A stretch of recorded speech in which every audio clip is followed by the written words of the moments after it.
Yu-Gi-Oh! Pyramid of Light is not a bad movie. Despite its reputation and the fact that it's not a great movie, it is certainly not as bad as what a lot of people say, with scores like this from when it released in 2004. The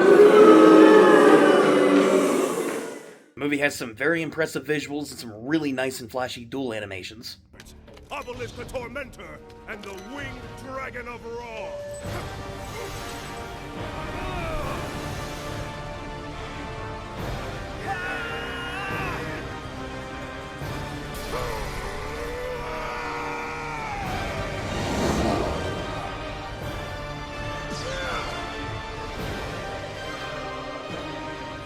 Has some very funny and humorous moments throughout the series with some fan-favorite characters from the original Yu-Gi-Oh! Let's give him a checkup, Lily!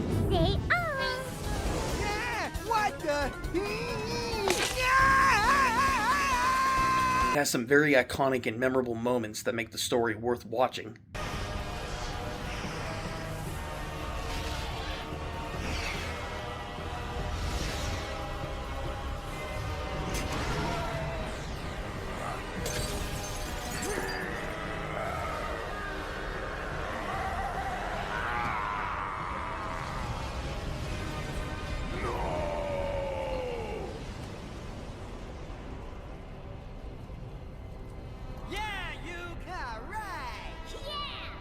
And with iconic lines like this, how could you possibly hate this movie? But you gotta prove yourselves first by dueling a top contender, and I think I know one.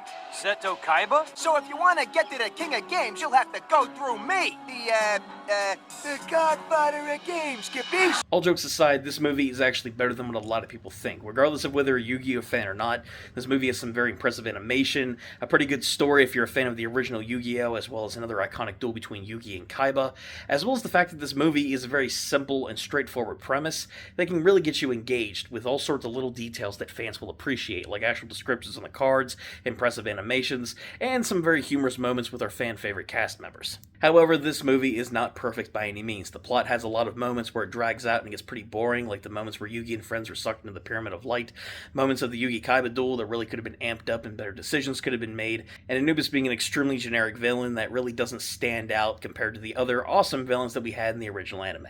Despite some issues that Pyramid of Light has, this movie is far better than being 6% rated on Rotten Tomatoes or the second worst movie of the early 2000s, which I highly disagree with. Despite some issues, this movie does a lot of things well for Yu-Gi-Oh! Fans, and as someone who might casually want to enjoy a nice animated film. While this movie is far from perfect, this is definitely a lot better than one of the worst movies of all time.